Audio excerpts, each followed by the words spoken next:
Vice President Joe Biden and his son.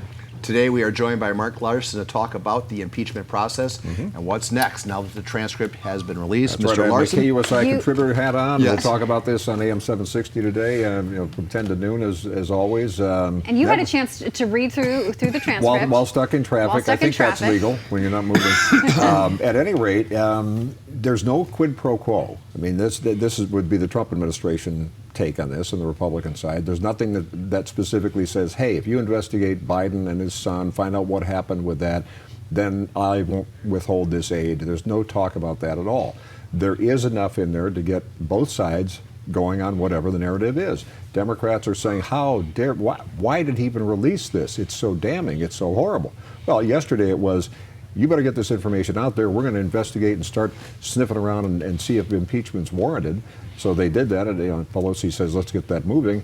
Today it's like, because they were demanding he get the information out. Then he does, and it's still both sides, kind of a Rorschach test. You're going to see whatever you want to see in this. Well, that was what was kind of interesting, because Nancy Pelosi had kind of been holding back and didn't even want to talk to reporters who mentioned this issue of impeachment. And it seems as though she really caved under pressure yesterday, because before this was even released, she announced the impeachment inquiry. Yeah, and the reason she caved is the signal yesterday was Ocasio-Cortez, the squad, all of the extreme to the left new breed there, has been pressing for this, and they have. So she said, okay, I'll give you one. She still has to move that forward. They still have to take a vote to move these ahead. They have 6 different committees investigating.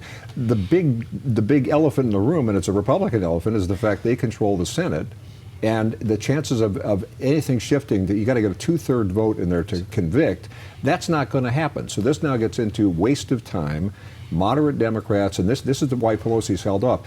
A lot of the Democrats who won in the last election and gave them a majority in the House are in districts where Trump is still strong and was strong, so they're not as far over as, say, AOC, Ocasio-Cortez. So she's been delicate on that. So this could now be very difficult, depending how this plays out, for those Democrats too. So Trump may be in the driver's seat in a weird sort of way, but there's nothing that says to the Ukrainian president what was suggested. There was no withholding of aid to Ukraine if you investigate Joe Biden and his son. That never happened. In fact, Biden's name is only mentioned by my count 3 times. Yeah, and the word was 8. See, that's the thing. These people are clairvoyant. That's the amazing thing. Let's go back. The Mueller report comes out. They had 2 impeachment votes in the House, the Democrats did, that didn't pass, based on the Mueller report, before anybody saw it. This is a variation of when Pelosi was saying, you got to vote for the health care bill to see what's in it, then we'll vote for it, and then we'll figure it out later. All right, so then explain to me the difference then of the president in what looked to be kind of a kissy conversation. They were both a disjointed one. Yeah, blowing wind up each other's skirt a little bit. But what's the difference between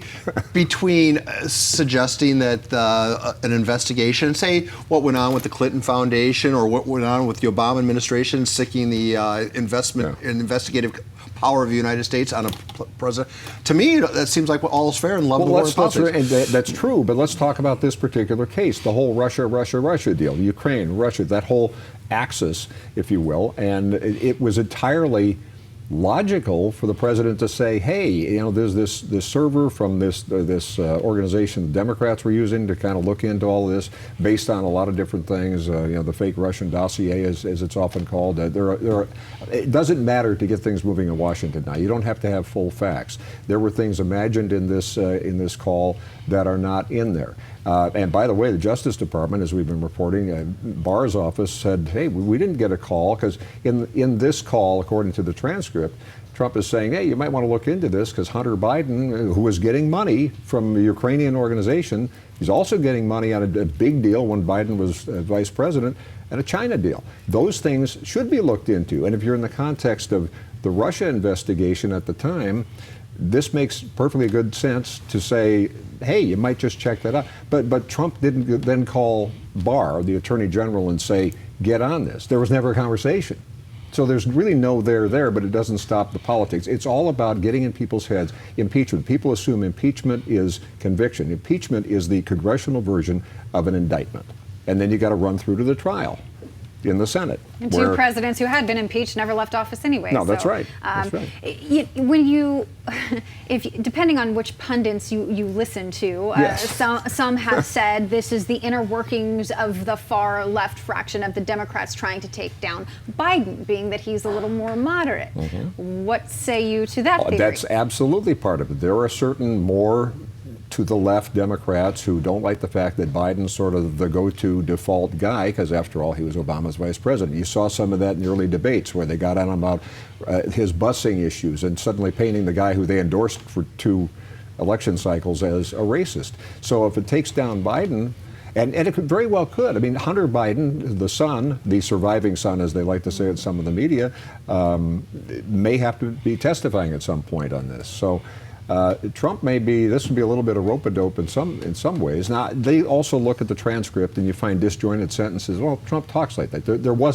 This wasn't from a recording. There were a lot of people on the call. There were intelligence people, and they did the best recapture. But it's not a summary. You know, it's not something that's like a Reader's Digest sort of version. It's pretty exhaustive. And do you think there's going to be a call for investigating Rudy Giuliani's role in all this? Of course, because he's always good copy. I mean, he goes on CNN the other night and it says, yes, I did, and then no, I didn't. And many meetings with him and Ukrainian officials were mentioned. But this is why people really detest politics and sometimes the attorneys, because they will look at things and go, well, it's definitely there. Both sides can see different things.